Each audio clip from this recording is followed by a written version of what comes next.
সম্মানিতা এক মহিয়সী নারীর নাম রাবেয়া বসরি, যার কাছে ইবাদত ছিল, মারেফাতও ছিল, নারী কিন্তু মারেফাতও ছিল, ইলমও ছিল। কোন নারীর কাছেও যদি ইলম থাকে পুরুষরাও তার দুয়ারে যায়। যেমন উম্মুল মুমিনিন হযরত আয়েশা সিদ্দিকা রাদিয়াল্লাহু আনহা সাহাবায়ে কেরামের ভেতরে সবচেয়ে বড় আলেমা, ইসলামের ইতিহাসের সর্বপ্রথম হাফিজুল কুরআন, হাফেজা কোরআন মুখস্থকারী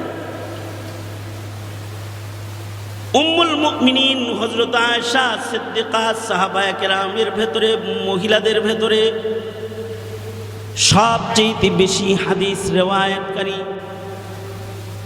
নারীদের মাসাইলের হল করতে আয়েশা সিদ্দিকার দরজায় খলিফাতুল মুসলিমিনেরও যাইতে হয়।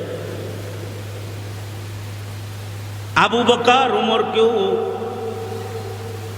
হযরত আয়েশা সিদ্দিকার দ্বারস্থ হয়ে মাসাইল হল করতে হয়। কারণ এমন কিছু ঘরোয়া মাসাইল আছে যা উম্মুল মুমিনিনকে আল্লাহ তাআলা দান করেছেন। এ কারণে হযরত আয়েশা সিদ্দিকার কাছে পুরুষ ছাত্রের অভাব ছিল না। পর্দার আড়ালে ওনার দরজায় পুরুষ ছাত্রদের ভিড় হইত। উনি হাদিস বর্ণনা করতেন, হাদিস শুনত। মুআল্লিমা, শিক্ষিকা হিসাবে তিনি সাহাবায়ে কেরামেরও শিক্ষক ছিলেন। এমনকি খলিফাতুল মুসলিমিনেরও কখনো ইলমি পরামর্শ জরুরত দরকার বলে হযরত উম্মুল মুমিনিনের কাছে পত্র লিখতেন। ওনার কাছ থেকে ইলম শিখতেন, মশওয়ারা নিতেন। নারী কিন্তু তার দুয়ারে পুরুষরাও হাজির হইতে তারা বাধ্য হয়ে গেছে তার ইলমের কারণে। এ কারণে উম্মুল মুমিনিনের কাছে খলিফাতুল মুসলিমিনরা বড় বড় হাদিয়া পাঠাইতেন। কোটি কোটি টাকা ওনার দরজায়, ওনার ঘরে হাদিয়া পাঠাই দিতেন বস্তা বইরা। কারণ মেহমান বেশি যায়, উনি মানুষকে হাদিয়া দেওয়ার, দান করার জরুরত ওনার বেশি আছে। কত মানুষ ওনার দুয়ারে গেলে সকাল বেলায় টাকার বস্তা লয়ে বসছেন, সন্ধ্যাবেলায় বস্তা শেষ। আব্দুল্লাহ ইবনে আব্বাস রাদিয়াল্লাহু আনহুমা 1,80,000 দিরহাম, 1,80,000 দিরহাম, রূপার দিরহাম বস্তা ভইরা উম্মুল মুমিনিনের ঘরে হাদিয়া পাঠায় দিয়েছেন। সকাল বেলায় উম্মুল মুমিনিন দরজায় বসে গেছেন, ইলম শিখতে আসে, দরজায় আসে, যে আসে মুঠ ভইরা ভইরা তাদেরকে দেন, দান করেন, হাদিয়া দেন। 1,80,000 দিরহাম সন্ধ্যার আগে বিতরণ শেষ হয়ে গেছে। দরজায় তাহলে কত মানুষের আগমন হয়েছে। এই কারণেই আমাদের দেশের মালওয়ালারা ইলিমওয়ালার কাছে গোপনে টাকার পুটলা দিয়ে আসে মুহতামিমের কাছে। এই দেশের কওমি মাদ্রাসা যেগুলো চলে সরকারি টাকায় চলে না, পাবলিকের গোপন হাদিয়ার পুটলায় চলে। কারণ তারাও জানে এই দাওরায়ে হাদিস মাদ্রাসার মুহতামিমের অনেক ছাত্র, তাদের খাওয়ান দরকার, তাদের পালা দরকার, তার টাকা দরকার। রাতের আধারে যে দিয়ে এসে কয় আমার নাম বলেন না কিন্তু কারোর কাছে। উম্মুল মুমিনিন হযরত আয়েশার কাছে এরকম দিয়ে আসতো। আশ্চর্য, হযরত আয়েশা সিদ্দিকা রাদিয়াল্লাহু আনহা সন্ধ্যার আগে 1,18,000 1,80,000 দিরহাম বিতরণ শেষ। মাগরিবের আজান হয়ে গেছে, খাদেমাকে বললেন ইফতার হাজির করো। খাদেমা শুকনা রুটি হাজির করছে। হযরত উম্মুল মুমিনিন বলে, এই খাদেমা, শুকনা রুটি আর পানি ছাড়া ভালো কোনো খাবার কি নাই? খাদেমার রাগ হয়ে গেছে। সকালবেলায় 1,80,000 দিরহাম আইল, দরজায় বসে সব বিতরণ করে এখন আবার বালোখানা খোঁজে। ঘরে যে খানা নাই এটা আপনার জানা নাই, আন্দাজ নাই, দিলেন যখন সব দিলেন, কিছু রাখতে পারলেন না। উম্মুল মুমিনিন বলে, খাদেমা এমন ভাবে বলে আমাকে কষ্ট দিও না। আল্লাহর প্রেম নিয়ে বস্তা ভরা টাকা লয়া যখন আমি বসছি, তখন সাদকার হাত লম্বা হয়ে গেছে। আল্লাহর প্রেমে আমার ঘরে যে কিছু নাই এটা আমি ভুলে গেছি। সুবহানাল্লাহ। আগামীকালকে বলে, আমার ঘরে খাবার নাই, আল্লাহর প্রেম এটা আমাকে ভুলাইয়া দিয়েছে, আমার স্মরণ ছিল না। তুই কি স্মরণ করায় দিতে পারলি না? খলিফাতুল মুসলিমিন হযরত আমিরে মুআবিয়া রাদিয়াল্লাহু আনহু কাতিবে ওয়াহি একবার উম্মুল মুমিনিনের কাছে 1,00,000 দিরহাম বস্তায় করে হাদিয়া পাঠায় দেয়। কয় লাখ? 1,00,000 দিরহাম নিয়ে। 1,00,000 দিরহাম একা উঠানো মুশকিল, 1,00,000 দিরহাম বস্তা ভরা হাদিয়া পাঠাইছে। উনি দেখলেন পরন্ত বিকেলে হাদিয়া দিয়েছে, একা একা বিতরণ শেষ করতে পারবো না, ভাগ কইরা সব উম্মাহাতুল মুমিনিনদের ঘরে ঘরে হাদিয়া পাঠিয়ে দিলেন, আপনারা সাদকা করে দেন। সবাই মিলে সন্ধ্যার আগে যারা তাদের দরজায় আসলো সবাইকে হাদিয়া দিয়া মাগরিবের আগে 1,00,000 দিরহাম শেষ, হাদিয়া দেওয়া শেষ। বাহারহাল মানুষ বেশি যাইতো ওনাদের দরজায় ইস্তেফাদা করার জন্য, ইলম শিখার জন্য, এ কারণে তাদের টাকা জরুরত হইতো। এরকম রাবিয়া বসরির দরজায়ও পুরুষ যাইতো, উনিও মানুষদের মেহমান নেওয়াজিও করতেন, আবার মাসাইলও বলতেন।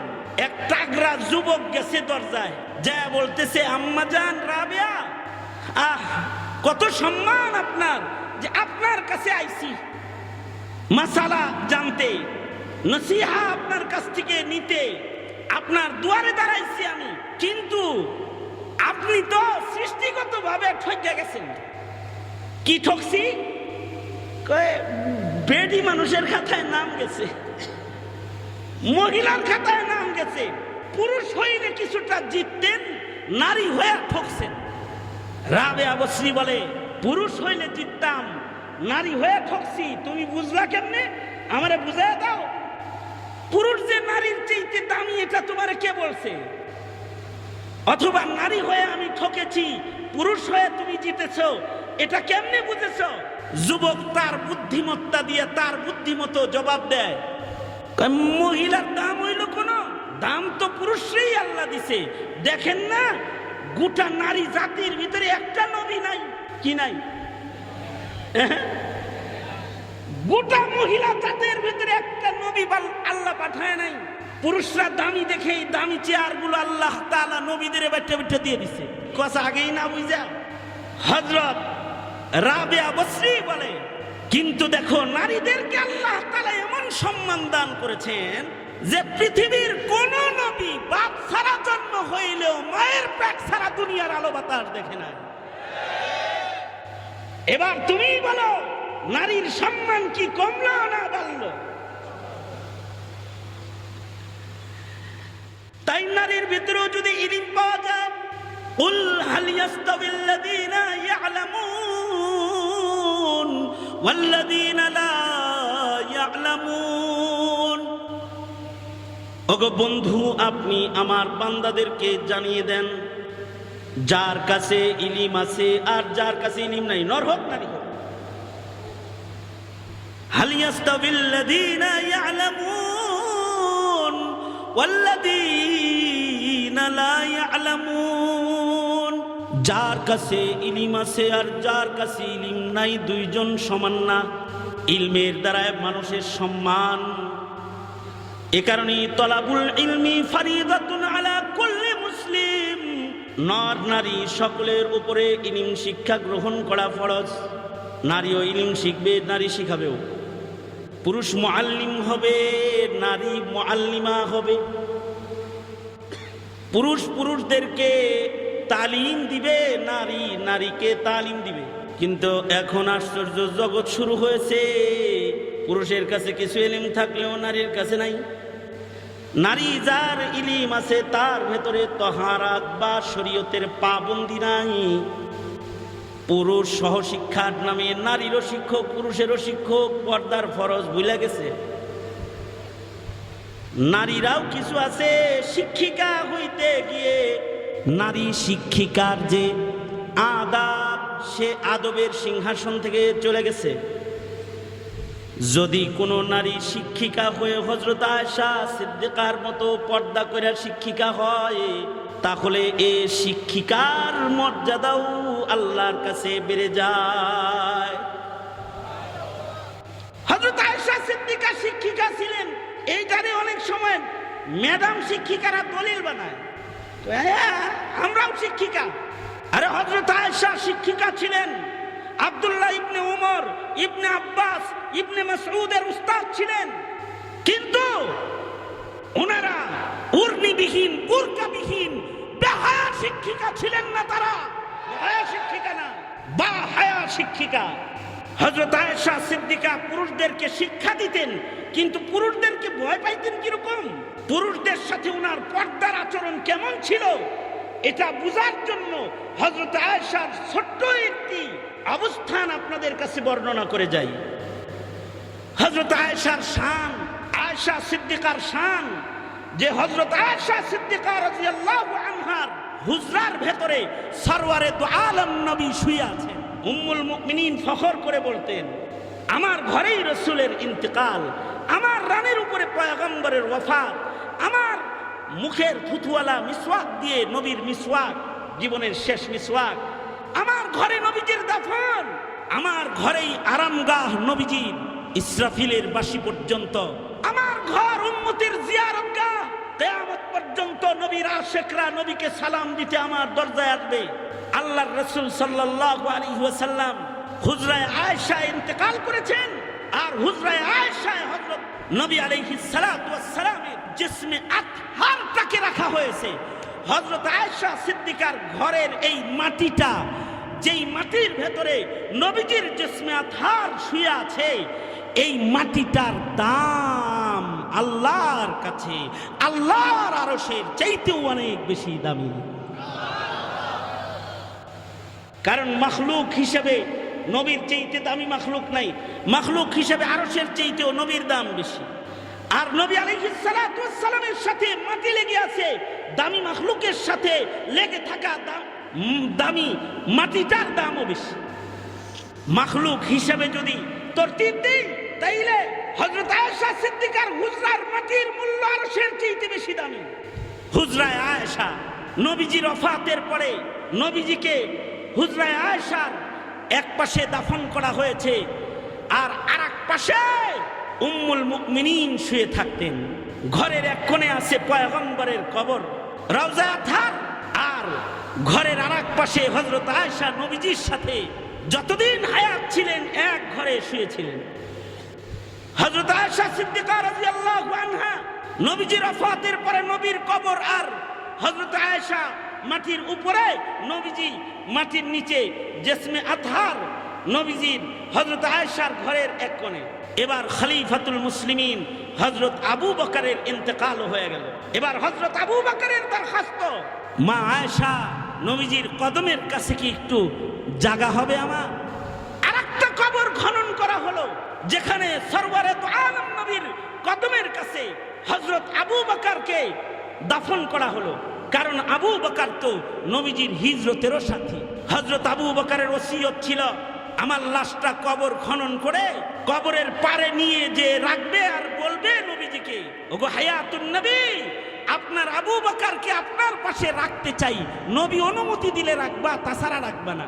তাই করা হলো, হযরত আবু বকরকে সজ্জিত করে কবরের পাশে আনা হলো, আর এলান করা হলো, সরওয়ার আপনার হিজরতের সাথীকে কবরের সাথী বানাতে চাই, রাখবো? রওজায়ে আতহার থেকে আওয়াজ এলো, দেরি করো কেন, তাড়াতাড়ি নামায়া দাও, তাড়াতাড়ি নামায়া দাও।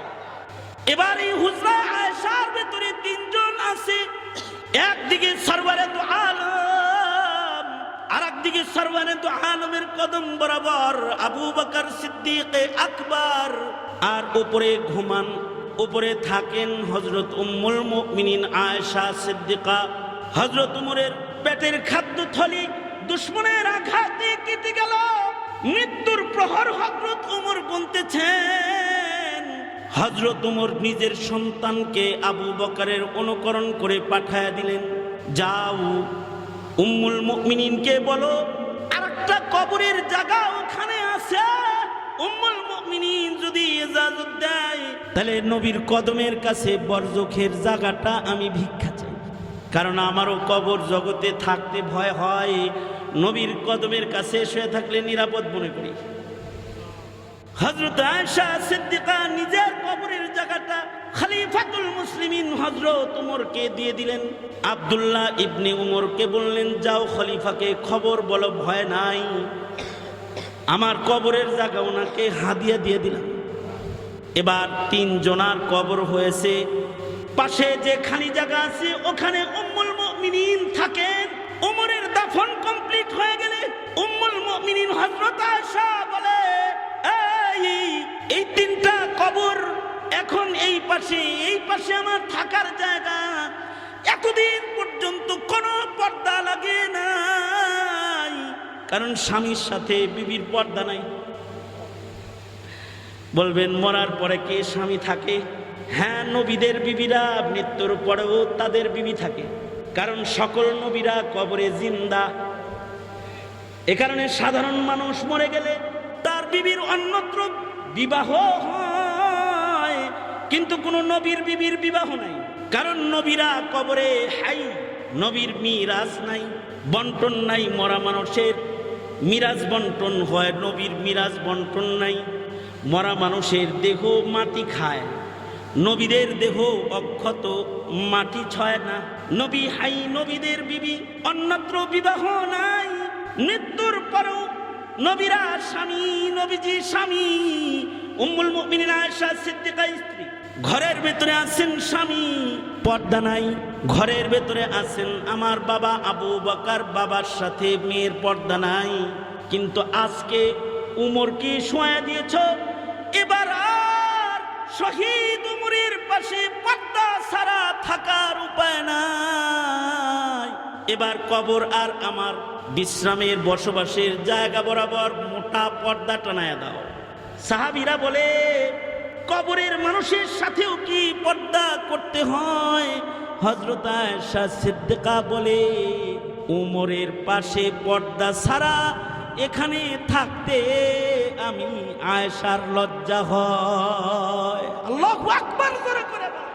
মরা মানুষের সাথেও পর্দা, কবরের মানুষের সাথেও যিনি পর্দা করেন, তাহলে তিনি জীবিত মানুষের সাথে পর্দাটা কেমন করতেন? উর্নিবিহীন বেহায়া নারীর জিন্দেগি কোন মুসলিম সম্মানী নারীর জিন্দেগি হতে পারে না, পারে না। আমি যেটা বলতে চাই সেটা হলো, এই আয়েশা সিদ্দিকার সম্মান ছিল হাজারো লাখো পুরুষের উপরে। কারণ কি? সৃষ্টিগত মানুষ হিসাবে কারণ না, কারণ হলো হযরত আয়েশা সিদ্দিকার ইলম, অর্জিত ইলম ওনার সম্মানের কারণ। খিয়ারুহুম ফিল ইসলাম ইদা ফাকিহু, ফাকাহাত কারোর এসে গেলে, শরীয়তের জ্ঞানের গভীরতা কারোর ভেতরে এসে গেলে, সে নারী হলেও তার সম্মান বেড়ে যায়।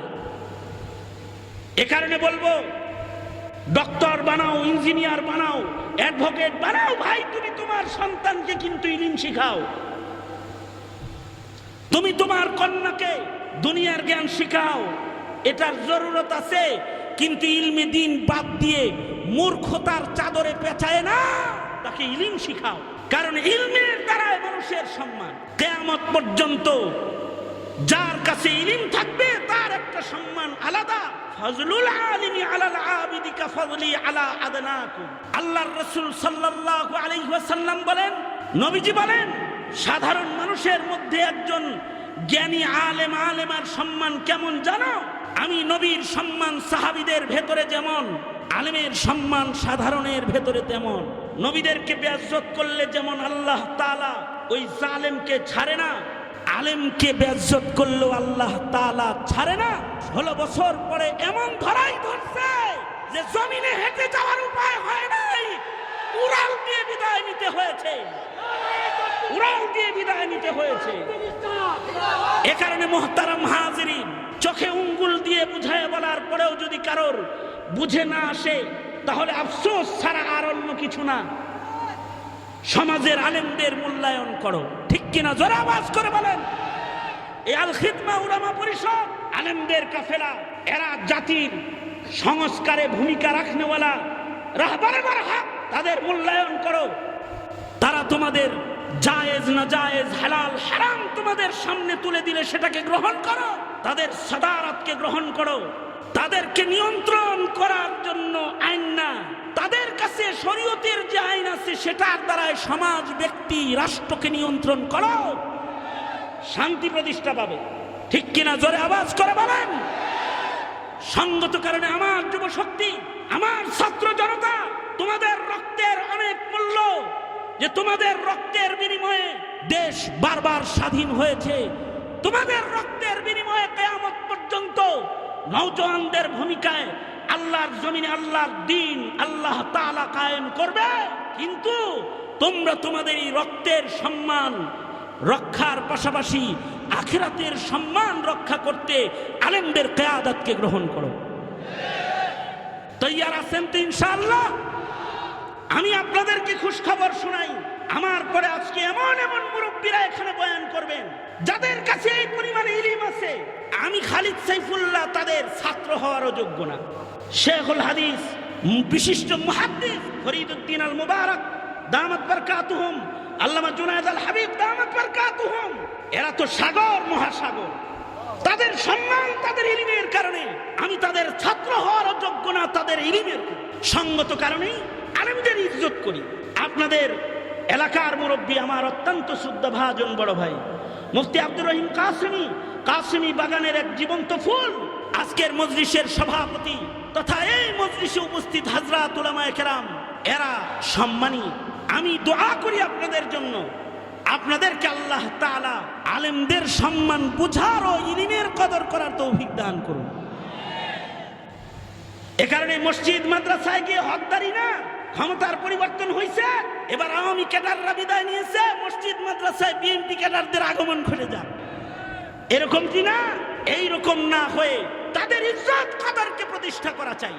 সুতরাং আমি আমার মুরব্বী, আমি ছোট্টবেলায় যার বয়ান সামনে বসে শুনেছি, আল্লামা ফরিদউদ্দিন আল মুবারক দামাত বারকাতুহু, এই মুরব্বীর কাছে, এই বিজ্ঞ আলেমের কাছে আপনাদেরকে আমানত দিয়ে, আর আপনাদেরকে এই বিজ্ঞ আলেমের ছাত্রর মর্যাদায় বসায় দিয়ে আমি আমার সংক্ষিপ্ত কথা এখানেই শেষ করলাম। যা কিছু বলেছি, যা কিছু শুনেছেন, এর থেকে আল্লাহ তাআলা শিক্ষা গ্রহণ করার তৌফিক দান করেন। তবে একটা বিষয় মাথায় রাখবেন, ইলমের পরেই কিন্তু শহীদের সম্মান। জমিনে কখনো শাহাদাতের দস্তরখান রেডি হলে দেরি করতে নাই। জাতির সংকটে যখনই কোনো ডাক আসবে, যখন তোমাদেরকে আহ্বান করা হবে, এই ছাত্র জনতা, নওজোয়ান কাফেলা রক্তের মূল্য দিয়ে রাজপথে দাঁড়ায়া যাবে ইনশাআল্লাহ। আল্লাহ তাআলা তৌফিক দান করুন। এই আহ্বান রেখেই হায়াত বাকি, মুলাকাত বাকি, মুলাকাত বাকি, নসিহত বাকি। জমে বসে, জায়গায় বসে থাকবেন, আলোচনা চলবে। আল্লাহ তাআলা আমাদেরকে আমল করার তৌফিক দেখ। আসসালামু আলাইকুম ওয়া রাহমাতুল্লাহি ওয়া বারাকাতুহু।